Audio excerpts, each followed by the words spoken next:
but I first want to thank all of you for being here. And I do want to acknowledge many of the elected officials that came here today. So we had Union County Freeholder Chair Betty Jane Kowalski, who will be hearing from. Very proud of our own Westfield resident, Union County Freeholder Kimberly Palmieri Meded. We have Plainfield Mayor Adrienne Mapp, who will be hearing from. Hillside Mayor Dahlia Vertiz, there she is, Dahlia. Westfield Councilman Dawn Mackey. Westfield Councilman Joanne Nalen. Where's Joanne? She's somewhere here. Oh, she's back there, Joanne. Milburn Mayor Diane Igla. Where's Diane? Maplewood Mayor Victor DeLuca. Lambertville Mayor Julia Fall. Oh, there she is. Hopewell Mayor Kristen McLaughlin. And our Westfield School Board member, Rob Garrison. Back there. Thank you all. So it is a real privilege to be able to welcome the governor to Westfield today. When I was 5 years old, I vividly remember quail falling out of our fridge, feathers flying everywhere, after my dad returned home from a hunting trip. Quail was frequently served at our dinner table growing up. We always had shotguns in the house, safely locked and secured from the curious minds of my two sisters and me. My dad's version of a favorite bedtime story, this is no lie, was reading us passages from the Hunter's Almanac.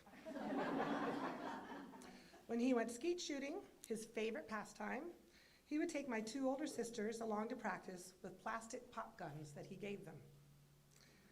These are among the few memories that I have of my dad, because he was an Air Force pilot, killed in Vietnam when I was 6 years old. He is one of the many heroes we recently remembered on Memorial Day, who died defending our freedom and our Constitution. And yes, that includes the Second Amendment, our right to bear arms.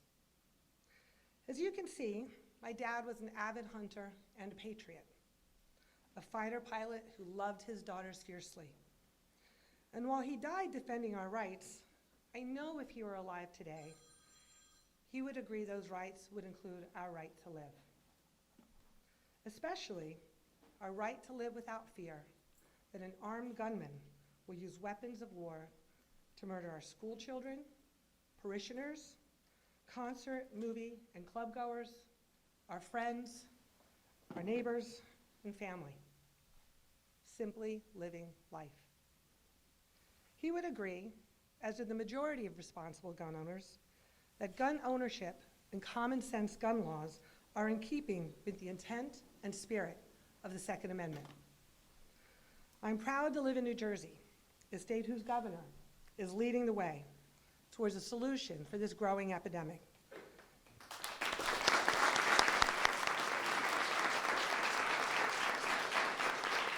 That includes focusing not just on sensible gun laws, but also on the mental health of those who have them, especially for teen suicide prevention. I want to thank Moms Demand Action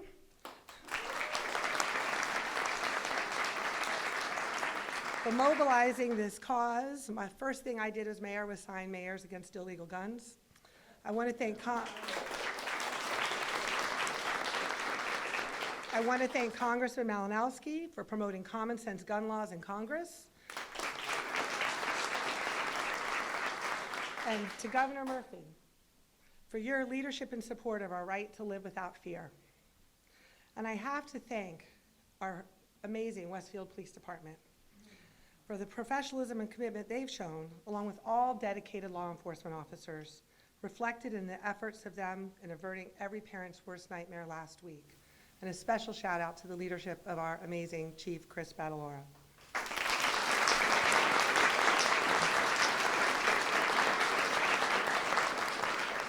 We are so grateful for everything that our law enforcement does to keep us safe day in and day out. So please join me in welcoming Governor Murphy.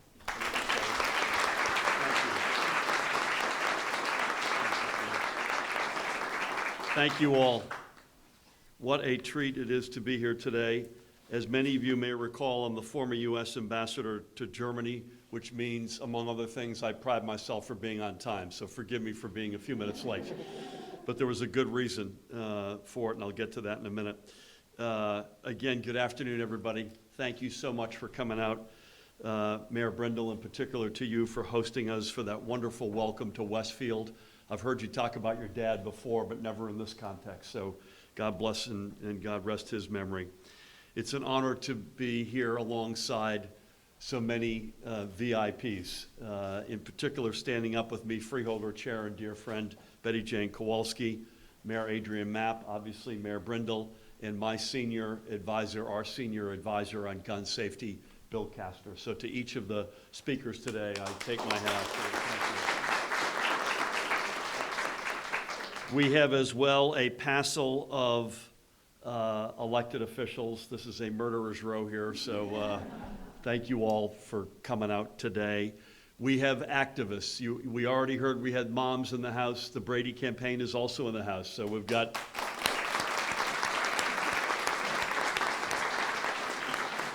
as usual, in the very best sense, a fight between the red and the purple. And that's always a good thing. And Brady's chairman, not just in New Jersey, but nationally and internationally, Kevin Quinn is here. So Kevin, great to have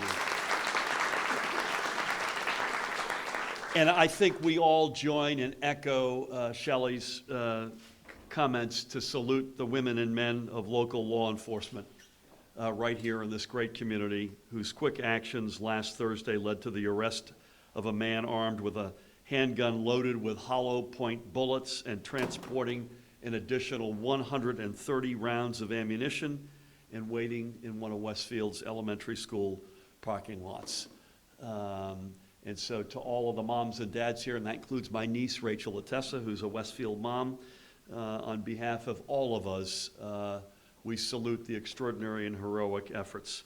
I don't think anyone here wants to even imagine what could have happened had the Westfield police not acted with the speed, professionalism, heroism, and focus that they did. The reason I'm late is I was downstairs with the mayor and with the aforementioned Chief Chris Badaloro and some of his very finest men and women, in particular the ones who were involved in diffusing this extraordinary situation. And by the way, by virtue of that meeting, I got the chum that I'm wearing here. So it was so worth it at so many levels. So now I get to fly. Mayor, forgive me. I'm flying the Westfield colors. I'm looking forward to coming to Plainfield soon and fishing for chum over in your neck of the woods. But such bravery and such professionals. And one more time, let's hear for the Westfield police. We also send our sincere thanks to the Delaware authorities who had the foresight and presence of mind to alert Westfield's finest of this man. And I reached out directly to my friend, Governor John Carney, to express that thanks, not just on behalf of Westfield, but on behalf of the entire state of New Jersey. On an unrelated note, by the way, I mentioned that this guy had not only was his gun loaded, but he had 130 additional rounds of hollow point ammunition. On an unrelated and frankly, by complete coincidence note, this morning our Attorney General, Gurbir Grewal, announced the first, and bless you, we don't miss a thing up here, announced the first enforcement action being taken by his office to halt the sale of large capacity magazines, which are illegal under a law that I proudly signed last year and that we successfully defended. As I understand it, the Attorney General is suing a Nevada-based company that sold large capacity magazines into New Jersey. So it is not just words, it is action. This stuff matters.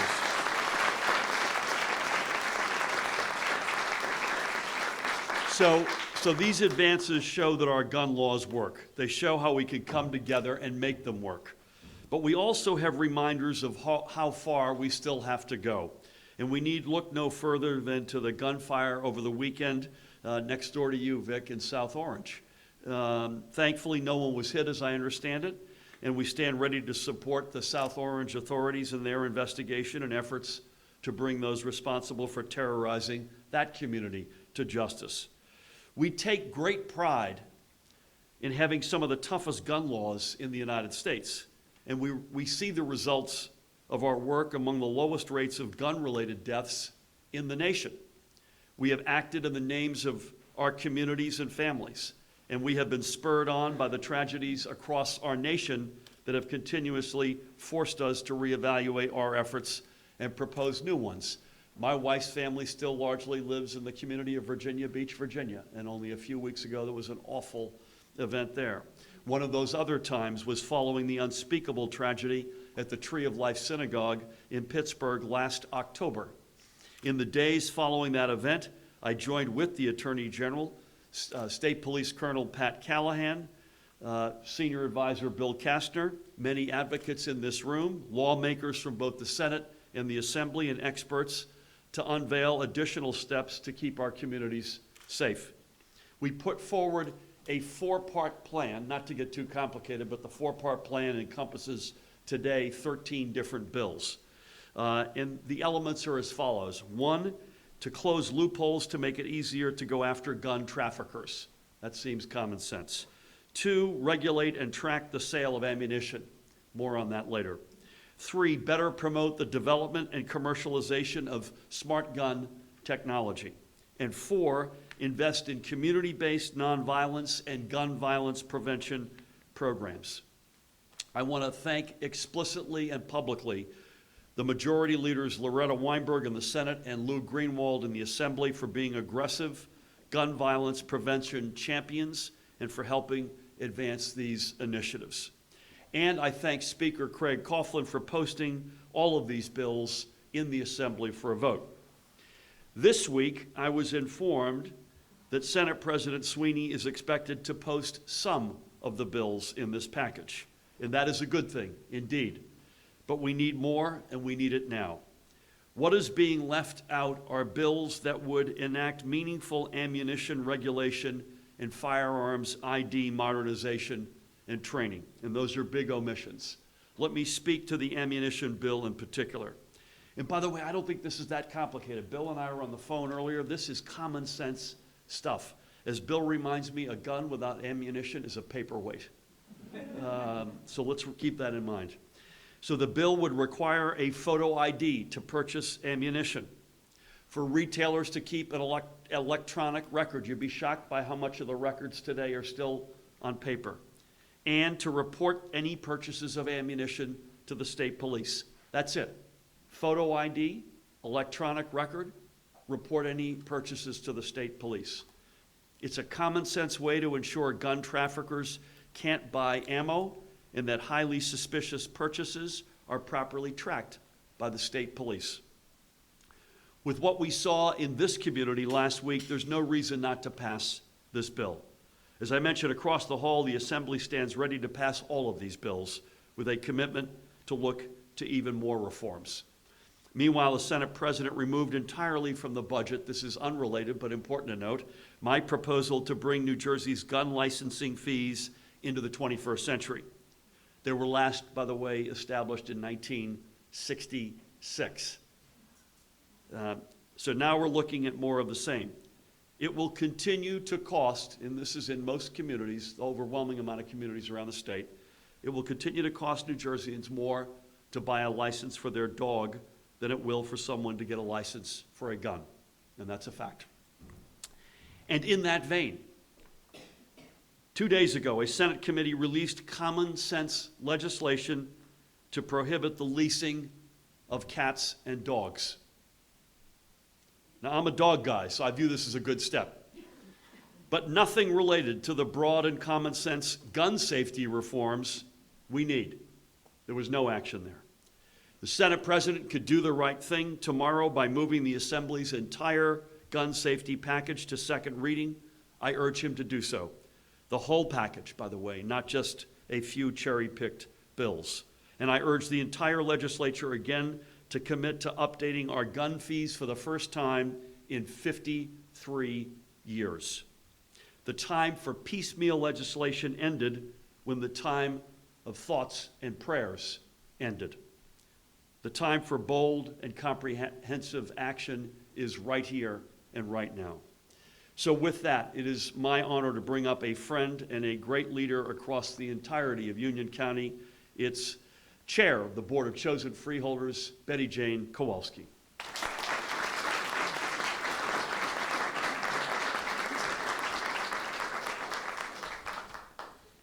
Thank you, Governor. We are always happy to have you here in Union County.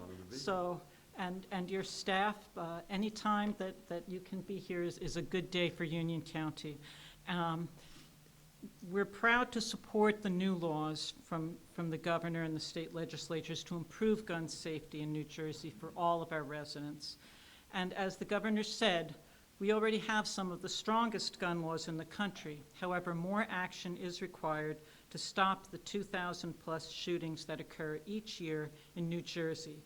The recent incident here in Westfield, where a man from out of state was arrested with a gun with more than 100 rounds of ammunition, and it was mentioned by the governor, hollow point, which are so deadly, hollow point bullets, has spurred our resolve to address the issue of gun violence. Our governor and legislators have responded to the public demand for stronger laws. The 6 new gun safety laws signed by Governor Murphy last week will help to protect our residents. A bill sponsored by Assemblyman Holly, Greenwald, and Moriarty, and Senator Greenstein requires background checks on people who buy from or have guns transferred to them by private dealers. Another bill from the same sponsors tightens the requirements to show a need to carry a handgun in public. Yet another law requires the maximum capacity of ammunition magazines, reduces the maximum capacity from 15 to 10 rounds. And I and my freeholder colleagues urge the Senate to post the ammunition bill and the other bills that the governor has proposed. These laws will not end gun violence in our state, but they are steps in the right direction. We thank our governor, our state legislators for identifying the need and taking action for public safety. And of course, I must thank Mayor Brindle for hosting today, and thank the Westfield Police and all of our law enforcement officers around the county. We stand with them, our local officials, law enforcement, and grassroots organizations. Together, we must work towards eliminating gun violence and create an environment where our children can live without fear of a stray bullet. So thanks to all of you, and thanks to Moms Demand Action, and thanks to everyone for supporting these important pieces of legislation, and especially thanks to you, Governor. Thank you, BJ. Thank you.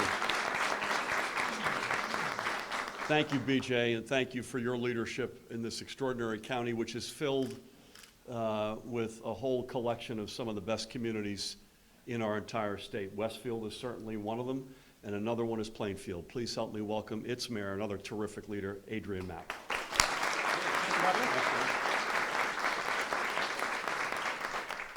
First, I want to commend the governor for his vision of wanting to make New Jersey fairer for everyone, not only fairer, but safer for each and every one of us.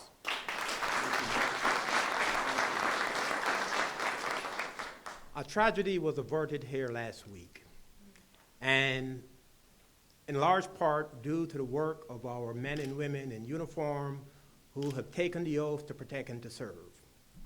But make no bones about it, gun violence is the plague of the 21st century. It is a public health hazard that must be treated as such.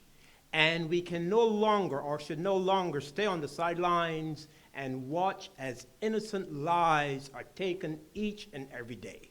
And so we have an obligation as residents of every community where we live to make sure that we advocate, that we put pressure where it should be placed on elected officials at the local, state, and national levels. We must make sure that there's comprehensive gun control legislation that is implemented immediately. We can no longer wait. Prayers without action means nothing. And we have seen over and over again the number of lives that have been lost, that have been sacrificed as a result of gun violence. And so I have a healthy respect for the Constitution and for the Second Amendment. But I have a greater respect for the right to life, liberty, and the pursuit of happiness that every human being is entitled to. And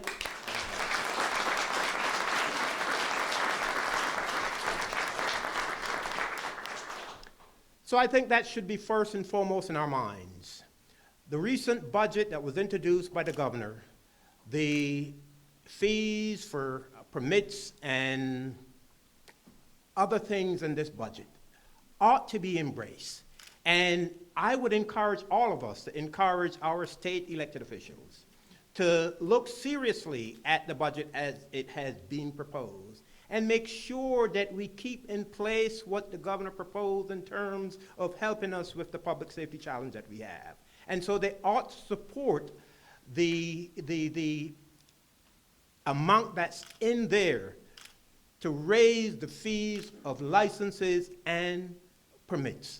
It makes no sense for us to keep these fees at the same level that they have been for the last 50-something years.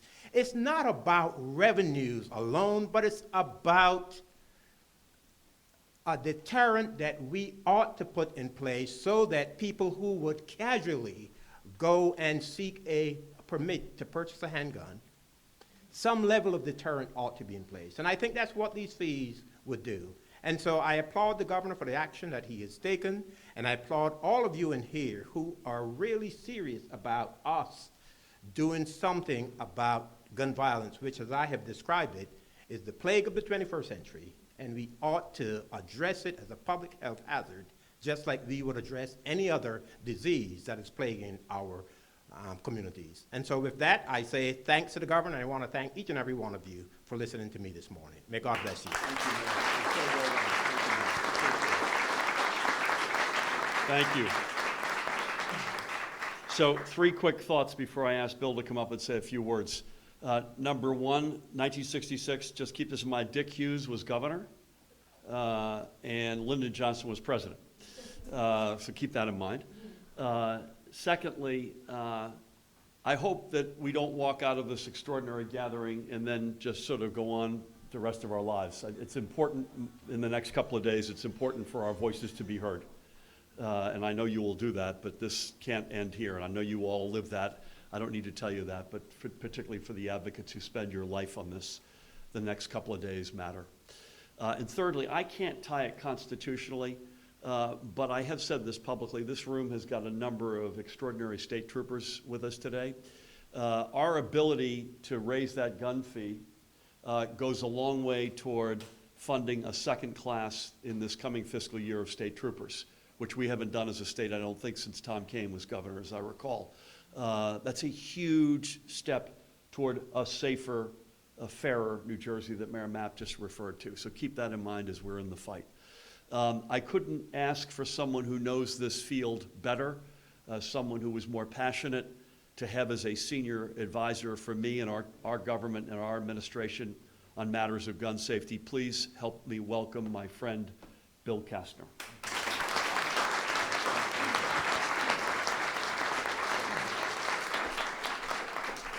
Thank you to Governor Murphy for his continued commitment to addressing gun violence in the state of New Jersey. Thank you to the freeholder. Thank you to Mayor Matt, Mayor Brindle, the incredible men and women in this building, as the governor said, who helped avert a crisis. To hear the governor talk to the chief and the officers and the mayor about the professionalism and the heroic efforts to approach and apprehend the suspect, to secure the 30 elementary school kids in the building at the time is really powerful to hear, and renews, I think, all of our respect for the first line of defense that our first responders every day, putting their lives on the line to help make our community safer. Thank you to the advocates here, in addition to Brady and Moms and Million Moms and Giffords, and Adam Skaggs, the chief counsel for the National Giffords advocacy group is in attendance today. I believe the Jewish Federation is as well, who are here to carry a message of positivity, of working together. It was testimony of the advocates on Monday that far outweighed the proponents of the status quo, which is what led to the passage of these committees, these bills out of the Assembly Committee. Thank you to the local officials who are here and their support for gun violence prevention. The governor's right. We have among the strongest gun violence prevention laws in the United States, and we have among the lowest per capita gun violence deaths in the United States. This is not terribly complicated. The greater access to firearms and ammunition leads to greater gun violence. It is that simple. And I completely agree with the governor that the legislature, particularly Senate Majority Leaders Weinberg and Greenwald, have been incredible champions, forceful champions, to get this 2.0 package up and running since October. And we're here, and we're ready, and we do believe that the absence of common sense ammunition regulation is a glaring omission from this package. Just a couple minutes on the genesis of this. New Jersey State Commission of Investigation issued a report in 2007 that concluded that the sale of ammunition in New Jersey was largely unregulated. The legislature, to its great credit, passed legislation in 2008 to begin to require background checks, proof of firearms ID for the purchase of ammunition. Great first step. The SEI, to its credit, did a follow-up report 10 years later and found out there were still loopholes in this law. Number one, when you have a firearms ID card, as the governor said, it doesn't have photo ID on it. So you can go into Dick's Sporting Goods, present a firearms ID, even though that may not be your own firearms ID, and purchase ammunition. That's a loophole. There needs to be photo ID when it comes to the purchase of ammunition. Number two, as Governor Murphy said, the idea of electronic record keeping for the purchase of ammunition in this day and age would seem to be obvious. We do this for there's electronic requirements for prescription drug purchases. There most certainly should be electronic record keeping for ammunition purchases. And finally, just to reiterate the governor, electronic reporting to law enforcement. Crises have been averted in the state of California due to ammunition reporting, and we believe that's a common sense measure that should be enacted here in New Jersey. So I think it's not June 30th. There is time to get these bills, the package in its entirety, the package that was announced in October, on the governor's desk. We are grateful, extraordinarily grateful, that anti-gun trafficking legislation is advancing and violence intervention initiatives are advancing and smart gun technology enhancements are advancing. We really would like the legislature to get ammunition regulation on the governor's desk as well. Thank you very much.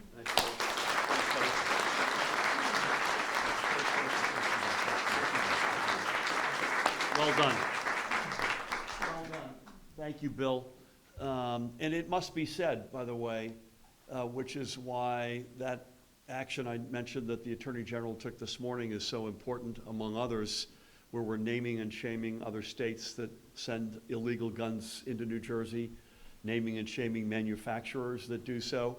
It must be said that plus or minus 80% of the gun crimes committed in this state are committed with guns that illegally came into New Jersey from out of state.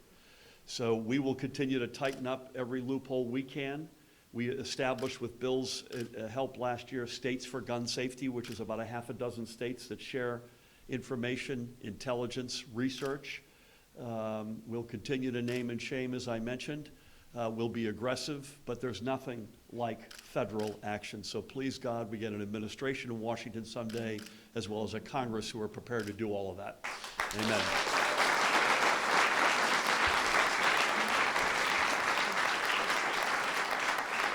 Given, I would say, I'm going to use a word which may be a little bit of a buzzkill, but given the solemnity of the event and the near miss that happened last Thursday here in Westfield, I want to keep the questions right now to be on topic on gun safety. But I promise, I know there are no off-topic questions, but in the off chance there are, we're going to gather in the back after we finish up here at the podium. Do we have any on-topic, please? Governor, could you review for us, in your words, how many bills in the Senate that are stalled, that have been passed out of committee in the Assembly, what they would do, and have you tried to talk to the Senate President about this? Do you think possibly this could be a situation where he's going to use it in budget negotiations with you? Well, I would hope not in the latter, and I would not accuse him ever of that. That's an awful thing to put public safety into the mix on budget negotiations, so I don't think that's it, and I have no evidence of that. The simple math is there are 13 bills encompassed by those 4 groupings I mentioned. The Assembly is moving all of them, and again, I want to reiterate the shout out I gave and Bill gave to the majority leaders, Lou Greenwald in the Assembly and Loretta Weinberg in the Senate. Of those 13, 8 are moving in the Senate. Bill will correct me if I'm wrong. The other 5 are important, but the one that's overwhelmingly important is the ammunition tracking. So that's, again, photo ID, electronic record, report any purchases to the state police. We know, based on other states, we know based on the expertise, and by the way, shout out to the Giffords and to the Federation. I should have acknowledged you earlier. We try to make decisions based on fact and science. There's no question that this would tighten up our loopholes and make our state safer. Please. Hi, Governor. As we, Are you in the press? Let me ask that. I'm sorry. No, if you're not in the press, can you hold on one second? Are you in the press? No problem. Anybody else in the press have a question? Please. Hi, good afternoon, Governor. The FBI has reported that 91% of the people in prison for gun control violations are minorities and African Americans. How do you support legislation and laws, and I want to expand laws, that disproportionately affect and target minorities and African Americans? And what are your thoughts about black gun ownership? I'm not sure I've got specific thoughts about black gun ownership, but this is in many respects, I'm giving a Juneteenth speech tonight in Orange. And a big part of those remarks and a big part of the theme is still digging out of systemic racism in America, which has been a reality for about 400 years, and we continue to dig out. And whether that's the war on drugs, whether it's 600 people will be arrested this week in New Jersey on low-end marijuana possession crimes, the overwhelming amount of whom will be persons of color, whether it's a criminal justice system that doesn't do right by folks before they get into it, while they're in it, or when they get out, overwhelmingly persons of color. All of it is completely unacceptable, and we cannot accept the status quo. It's why we stood up a criminal justice reform commission within days of my coming into office. It's why we are tackling as best we can wealth disparities. It's why we want to legalize adult use marijuana, not for the money, but for the social justice piece of it. And that runs through the entirety of our society, including guns. The status quo is unacceptable. Others, please. The shootings that were in Newark yesterday, and then again 2 more today, do you have anything to say about those? I don't. Are you aware? I'm not up to speed on what happened in Newark. Are you? No, I'm not. Newark is a community that has suffered disproportionately from gun violence. And again, if you take steps like this, I mentioned Orange the other night. I mentioned out of state, Pittsburgh, Virginia Beach. It's a daily drumbeat. In fact, if anything, I think we gravitate toward the big, awful tragedies, and we ignore at our peril the day in and day out drumbeat of gun violence, particularly in our urban communities and communities of color. David. Governor, why isn't... David, did you cover the increase in the gun fee in 1966? Just between us? You're always going to be younger than you are. I appreciate that. I knew my chin was way up. So the question is, why isn't this proposed increase in fees not just a tax on law-abiding gun owners? I don't know any or many criminals who are deterred from committing crimes with handguns because they don't want to pay an extra fee. It's a question of equity. So I echo Shelley said this. I think Mayor Mapp said this. I got no issue with the Second Amendment, but I do have an issue with unfairness and inequity. So if you've got a fee that hasn't been raised in 53 years, it's not that I'm begrudging their right to own a gun. It's, come on, that's not right. Let's get it up to something that's more normal. You look at any other license. I mentioned dogs. I by the way, did not go to town on cats, which I will leave aside separately. I don't have a lot of sympathy there, but it's a question of fairness. It's not a question of holding it against them. It's a question of fairness. One more, please. What would be your answer to somebody that can barely afford the fees right now and has to work extra high and overtime to be able to exercise their Second Amendment right? Can you name any other constitutional right you have to pay fees to exercise?